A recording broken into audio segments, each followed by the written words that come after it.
How did you move from scripting to acting? Well, I wouldn't really say I moved to acting, but it was kind of connected. It was kind of a chain of events. I wrote for the V Monologues, the Nigerian story, and when we were doing the workshop, the director Wale, while I was reading some of the ones I wrote, he said I read very dramatically. Would I like to be in the show? So I said okay. I haven't done that before. I wouldn't mind trying. And then Kenneth, the director of Control Nawa, an old friend, we'd worked on a project before, and he came to see the show in Abuja, and he said that, I'm going to be doing a film in a year or so. Would you like to be in it? And I said, okay, not really taking it seriously, not really expecting to hear anything. And then 2 years later, he called and was like, yeah, I'm ready to make that film. Get ready. And so here I am today. How was the experience?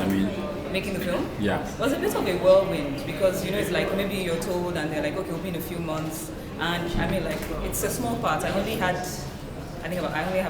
about 7 scenes in the movie, but it was basically, actually, since this is like the Independence Day weekend, it was almost exactly it was the Independence Day weekend for that year, and we flew into Kaduna and shot my scenes in 2 days.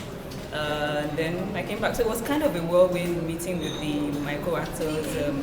There was a lot of, you thought you would be working on something in the morning and then you didn't start until night and worked overnight, and it was interesting, it was challenging, it was fun.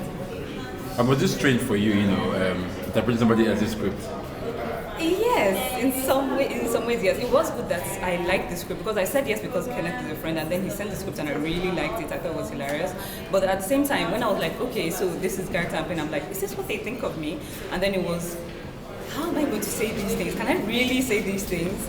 So I really had to sort of get into my writer head, which is sort of understanding the character and defining the character and giving her a history, a background. Why would she say this? Why does she think this?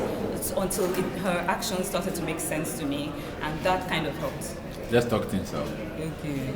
How has it developed? From the first time to now, how has it grown? Well, it's grown to, I think we're on about almost 1,200 episodes now, writing-wise. So that's a lot of work, and I was there from the very first workshop. So it's been a lot of work, and every day there's more to remember, more to keep track of. And unfortunately, we have lost some of the people who were there with the team from the start. So there's less people who can keep track of what has happened and what hasn't happened and that sort of thing. So it's another challenge of a different sort, and it's a growing animal. And especially because the longer it has lasted, the more fans we've had, and therefore the more people, the more responsibility, and the more people